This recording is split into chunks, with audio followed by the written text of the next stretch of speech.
Hello दोस्तों, मैं संजीव और आज आपके लिए मैं लेकर आया हूँ टॉप 25 MCQs का क्वेश्चन। यहाँ पे हिस्ट्री का क्वेश्चन रहने वाला है और अगर आपको लगता है कि आप हिस्ट्री पढ़े हो तो 20 क्वेश्चन का आंसर इसमें देकर दिखाना। ये लेवल होगा BPSC वालों का। तो चलते हैं पहला क्वेश्चन के ऊपर। पहला क्वेश्चन आपके पास है, सैंधव सभ्यता के किस स्थल से मम्मी जैसी आकृति प्राप्त हुई थी? मिस्र की सभ्यता में मम्मी का जिक्र मिलता है। लोग क्या करते थे, पहले मर जाते थे तो उन्हें एक लपेट दिया जाता था चादर में या कोई कपड़े में और उसे एक केमिकल देकर स्टोर कर दिया जाता था, जिसे मम्मी कहते थे। सिंधु घाटी सभ्यता में ये कहाँ से मिला है? आंसर क्या होगा इसका? तो आंसर इसका होने वाला है लोथल। लोथल के बारे में कुछ फैक्ट हम लोग जान लेते हैं।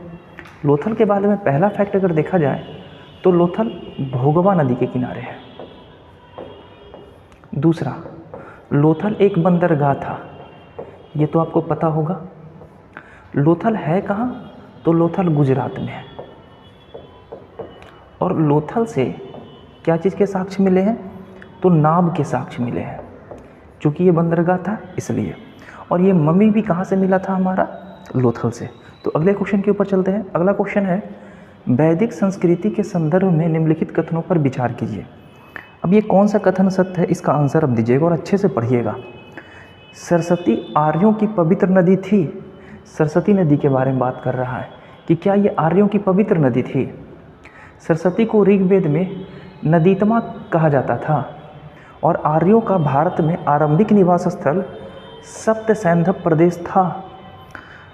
आप इसको जज करो और ऑप्शन अच्छे से देख लो, केवल 1 2, केवल 1 3, 1 2 3 या केवल 1 और 3। तो अगर आपको याद होगा तो सिंधु घाटी सभ्यता के बाद जब आप वेद पढ़ रहे थे तो वहाँ पे नदियों का जिक्र मिलता है और आर्यों की सबसे पवित्र नदी सरस्वती ही थी। लेकिन सिंधु नदी का जिक्र आर्य लोग ज़्यादा किए हैं और गंगा नदी का उल्लेख आर्य लोग मात्र 1 बार किए थे। पिता का उल्लेख वेद में सबसे ज़्यादा बार किया गया है, जबकि पुत्री के जन्म को निंदा का कारण बताया गया था। तो ये सारी बातें वेद से थी, ये सही है। सरस्वती को ऋग्वेद में नदीतमा कहा जाता था, ये भी बिल्कुल सही है। नदी का नाम आप जानते होंगे, वितस्ता, परूसनी नदी। अभी वर्तमान में रावी नदी को परूसनी नदी कहते हैं। परूसनी नदी के किनारे दसराक का युद्ध हुआ था, राजा सुदास जीते थे। ठीक। आर्यों का भारत में सप्त सैंधव, बिल्कुल सही, ये भी सही है। सिंधु नदी के आसपास ही आर्य आकर अपना निवास स्थान किए थे, तो इसका आंसर हो जाएगा बी। आई होप ये भी आपका सही होगा। नेक्स्ट, कुतुबुद्दीन ऐबक के संबंध में कथन पर विचार कीजिए। अच्छे से क्वेश्चन पढ़िएगा। पहला है ऑप्शन, कुतुबुद्दीन ऐबक के नेतृत्व में इलवरी वंश का उत्थान हुआ। ऐबक ने अपनी राजधानी दिल्ली को बनाया था। अच्छे से पढ़िएगा। ऐबक ने अजमेर में 2.5 दिन का झोपड़ा बनवाया था। कुतुबुद्दीन ऐबक के समय बदायूं का इक़्तिदार उसका पुत्र आराम शाह था। अब इसको अच्छे से पढ़ दिए होगे तो ऑप्शन देख लीजिए। मल्टीपल चॉइस क्वेश्चन और BPSC ऐसा ही देता है और आजकल यही ट्रेंड चल गया है, नेगेटिव 1/3 है।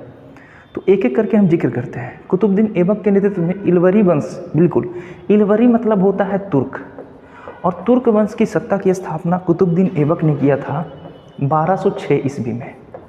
और 1206 से लेके 1210 तक कुतुबुद्दीन ऐबक दिल्ली डायनेस्टी के गुलाम वंश का शासक रहा था। चौगना खेलते समय घोड़े से गिर जाने के कारण कुतुबुद्दीन ऐबक की मृत्यु हो गई थी। इसके बाद दूसरा, ऐबक ने दिल्ली को अपनी राजधानी बनाई थी?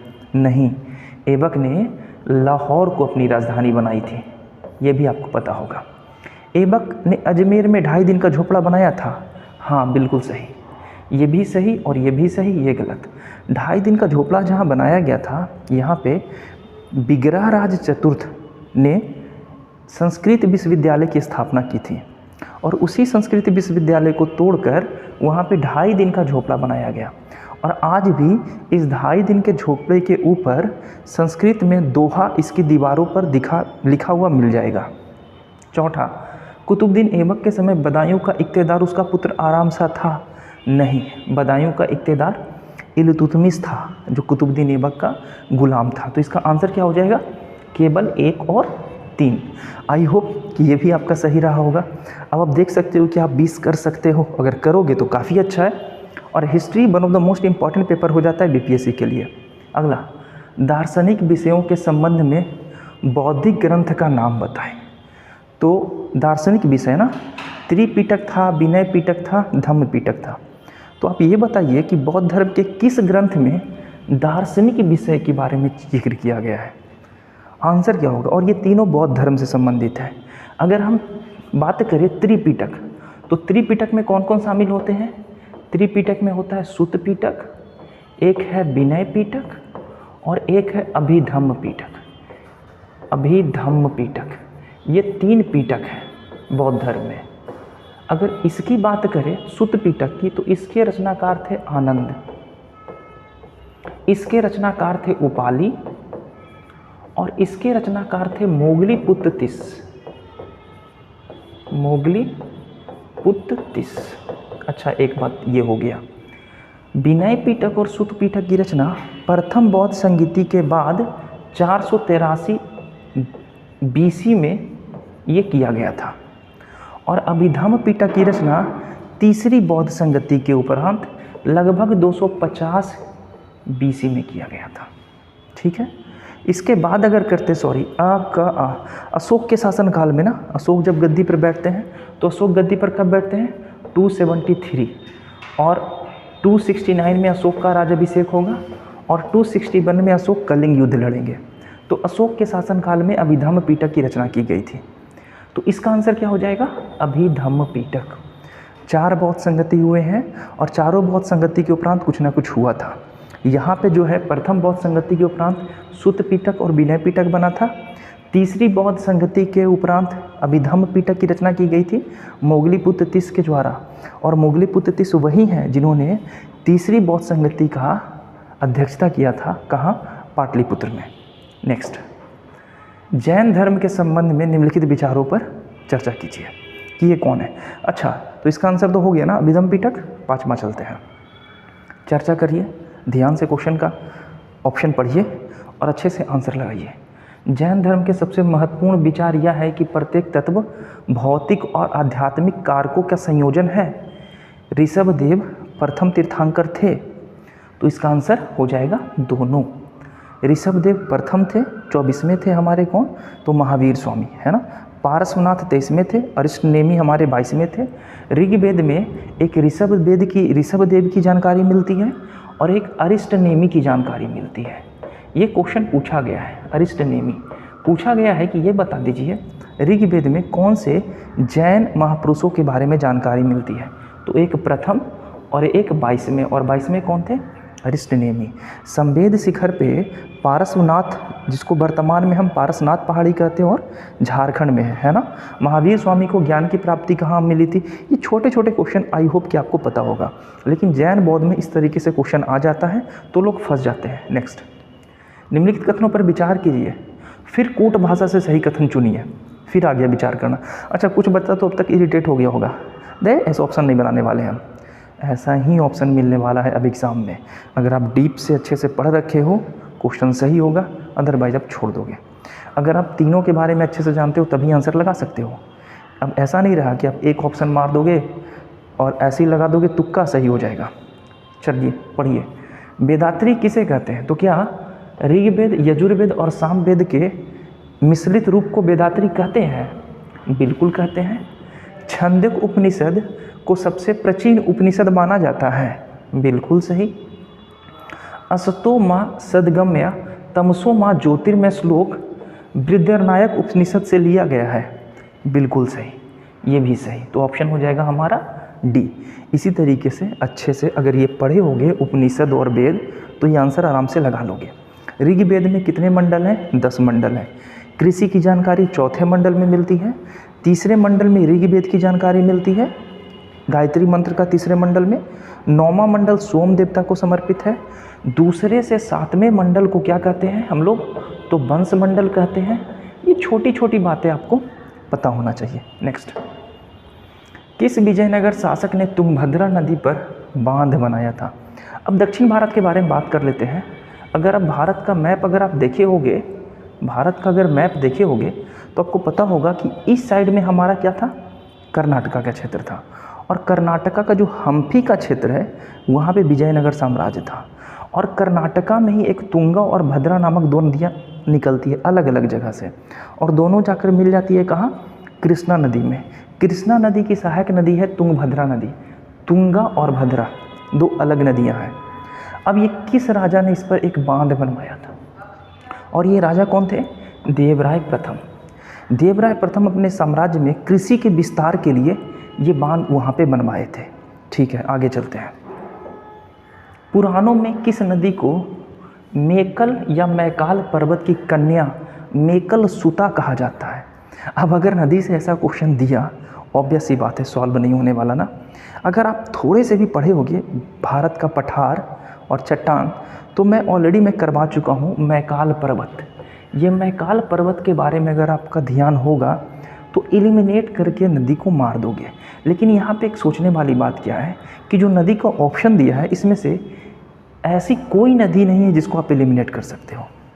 गोदावरी नदी को कुछ हद तक आप एलिमिनेट कर सकते हो, बाकी 4 बच जाते हैं। इसका आंसर हो जाएगा नर्मदा। ऐसा माना जाता है, पुराण में ऐसा कहा गया है कि जब नर्मदा नदी का उत्थान हुआ था तो इसका वेग इतना ज़्यादा अधिक था कि इसके सामने कुछ भी ठहर नहीं पा रहा था, सब बह जा रहा था। इसीलिए इसकी बहाव को रोकने के लिए मैकाल पर्वत की उत्पत्ति हुई और मैकाल पर्वत से टकराकर नर्मदा नदी धीरे हो गई, धीमी गति से बहने लगी, इसलिए इसे मेकल सुता कहा जाने लगा। ठीक है, आगे चलते हैं। भारत का पहला शासक जिसने सर्वप्रथम उर्दू को अपने राज्य का राजभाषा घोषित किया।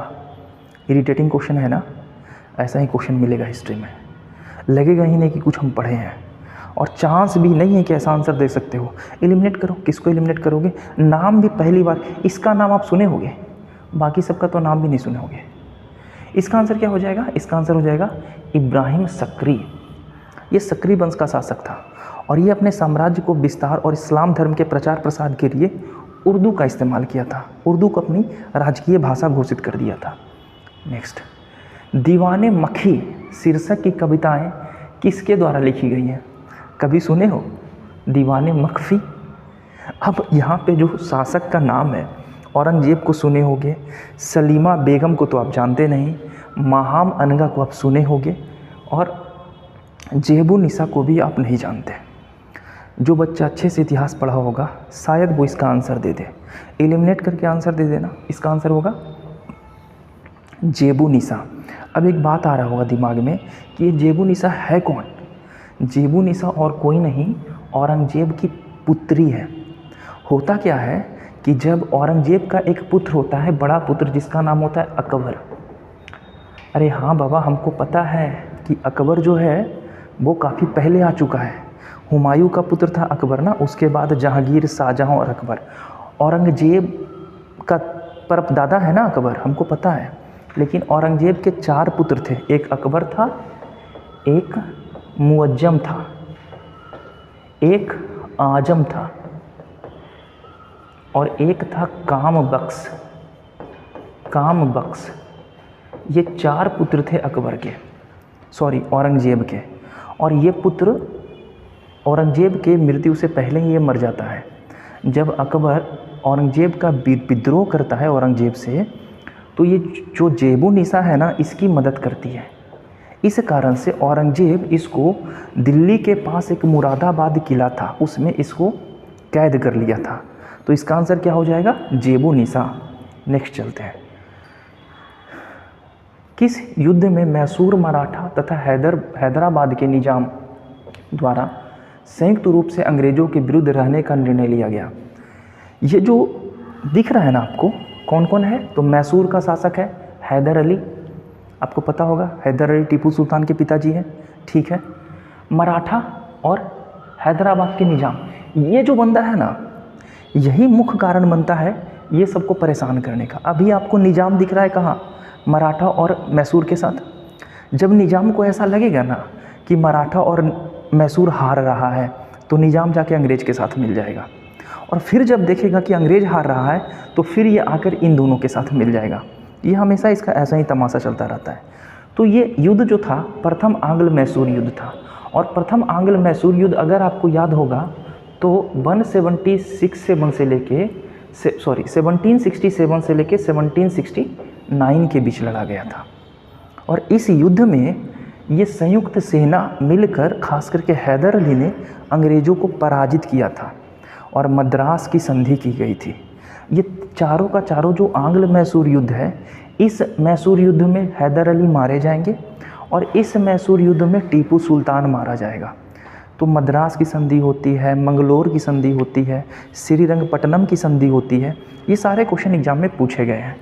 नेक्स्ट, सकरी वंश के किस राजा ने मैथिली भाषा के प्रसिद्ध कवि विद्यापति को संरक्षण दिया था? विद्यापति के बारे में जानते हैं?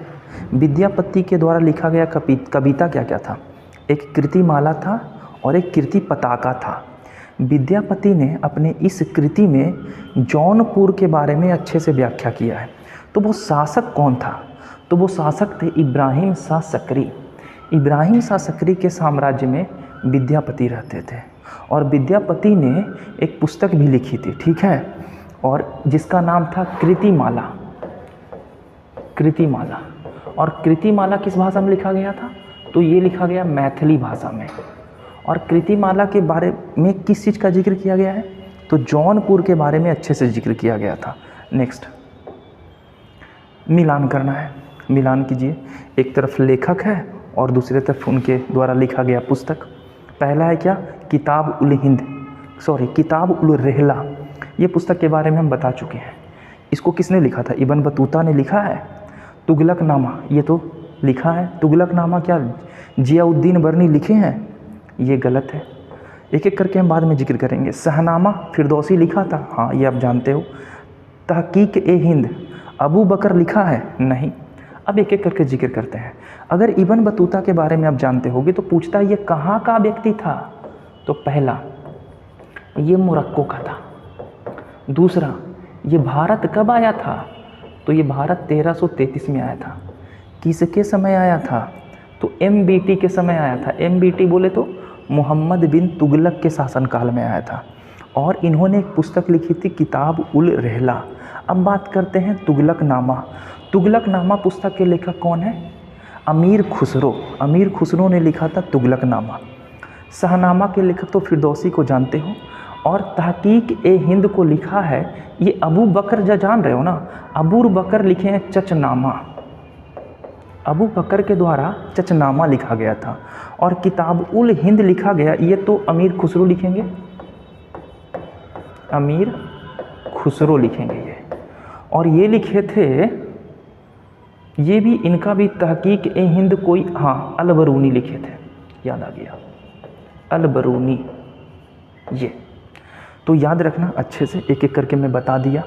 ये सारी बातें आपको याद रखनी पड़ेगी, ऐसे ऐसे क्वेश्चन बनते हैं। तो इसमें कौन कौन सही था? 1 और 3। 1 और 3 कहाँ है? तो 1 और 3 ये है। आई होप कि अभी तक आपका ऑलमोस्ट आंसर सही गया होगा। अगर आपका नहीं जा रहा है सही तो इरिटेट मत होना, बातों को अच्छे से समझना, नोट डाउन कर लेना। और अगर आप नहीं जान रहे हो ना तो किसी भी हाल में ये नेगेटिव मार्किंग मत लेना। अगर नेगेटिव करते हो ना तो 1/3 है नेगेटिव। अच्छा एक बात और, दरोगा का सिलेबस भी चेंज कर दिया। सिलेबस सेम है, निगेटिव मार्किंग चेंज कर दिया। पहले दरोगा में 1/10 था ना, अब दरोगा में 1/4 हो गया। तो यहाँ भी पंगा हो गया है। तो अब अच्छे से डिटेल में पढ़ना पड़ेगा, जो भी पढ़ना पड़ेगा। अब 1 लाइनर पढ़ के अगर सोचोगे हम एग्ज़ाम निकाल लेंगे, अब वो ज़माना चला गया। नेक्स्ट, मुगल काल में निम्न में से किस एक पदाधिकारी का कार्य सेना को नदी पार करने के लिए पुलों और नावों की व्यवस्था करना था? ऐसा क्वेश्चन अगर आ जाए ना एग्ज़ाम में, बच्चा क्वेश्चन फाड़ देगा, इरिटेट हो जाएगा। इतना डीप में कौन क्वेश्चन करता है भाई? जब मैं पढ़ रहा था ना प्रतियोगिता दर्पण, जिसे आप लोग PD कहते हो, उसमें ऐसा ऐसा क्वेश्चन हमको देखने को मिल रहा था और क्वेश्चन के कलेक्शन काफ़ी अच्छे थे। कुछ भी पूछ सकता है एग्जामिनर, इरिटेट नहीं होने का। तो ये अधिकारी कौन थे जो ऐसा करते थे कि नदी पार कराने के लिए पुल और नाव की व्यवस्था करते थे? तो ये व्यक्ति और कोई नहीं, मीर-ए-बहर था। मीर-ए-बहर का काम था नाव और पुल का निर्माण करवाना, जबकि ये कारकुन, सिपाहसालार और आमील, ये तीनों का काम था जमींदारी व्यवस्था को देखना और टैक्स वसूलना। ठीक है, आगे चलते हैं। गवर्नर जनरल तथा उसके समय हुए कार्य का गलत युग्म को पहचान कीजिए।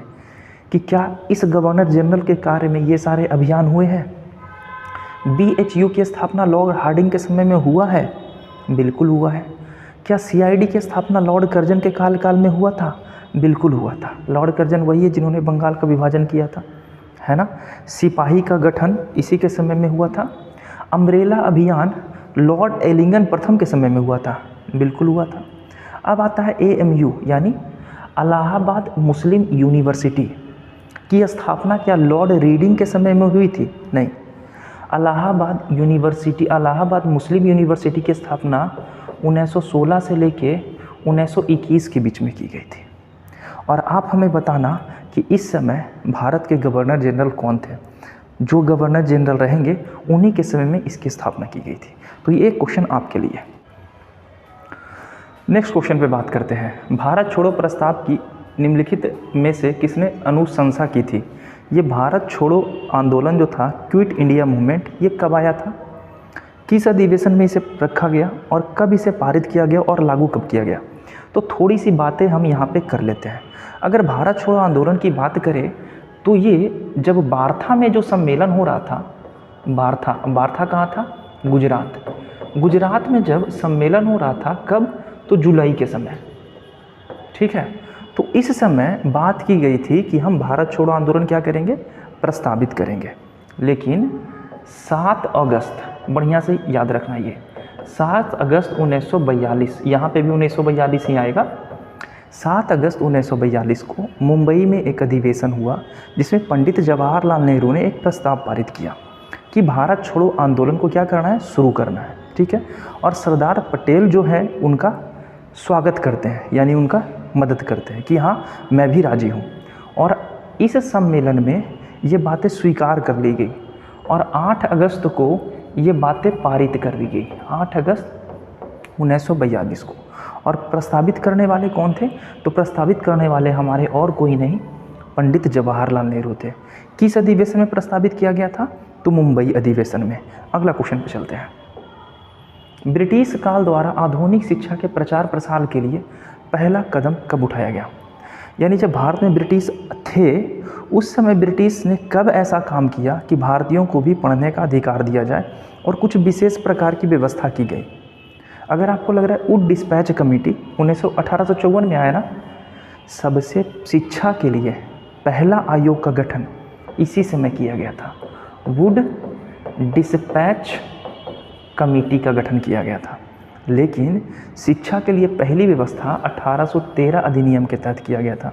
अधिनियम से मेंस में 8 नंबर के क्वेश्चन आते हैं। सबसे पहला अधिनियम रेगुलेटिंग एक्ट आया था 1772 में, रेगुलेटिंग एक्ट। और इसके बारे में पूछता है रेगुलेटिंग एक्ट क्या था? रेगुलेटिंग एक्ट लाया गया। इसके बाद 1784 में पीट्स इंडिया एक्ट लाया गया। और 1813 जब एक्ट आया तो क्या किया ब्रिटिश सरकार कि जो ब्रिटिश कंपनी थी उसका एकाधिकार समाप्त कर दिया गया। चीन के साथ सिर्फ चाय का व्यापार के लिए उसे परमिशन दे दिया गया। और भारतीयों के लिए 1 लाख रुपया की व्यवस्था की गई कि जो भी भारतीय स्कॉलर पढ़ना चाहते हैं उनको 1 लाख रुपया तक का खजाना में पैसा है, वो पढ़ सकते हैं। तो सबसे पहली बार यहाँ पे व्यवस्था की गई थी। अगला क्वेश्चन, ये सब आप जानते होंगे यार। किस स्वतंत्रता संग्राम सेनानी ने लाठी और अखाड़ा क्लब की स्थापना की थी? मॉडर्न हिस्ट्री में ऐसा ही क्वेश्चन मिलने वाला है, हवा नहीं लगेगा। अगर आपको लग रहा है कि आप ज़्यादा पढ़ लिए हो ना तो ये क्वेश्चन का आंसर दे दो, ठीक है। और सही सही देना, तुक्का मत मार देना यार। इसका आंसर होगा बाल गंगाधर तिलक। ये क्यों किए थे तिलक ऐसा? लाठी और अखाड़ा, तो गौ हत्या पे को रोकने के लिए, उस पर प्रतिबंध लगाने के लिए ये व्यवस्था किया गया था तिलक के द्वारा। अब तिलक के बारे में अगर बात करें तो तिलक की 2 कृति लिखी गई थी। एक था हमारा क्या, केसरी, केसरी इन्होंने लिखा था, और एक लिखा था मराठा। केसरी और मराठा नामक 2 पत्रिका लिखा गया था।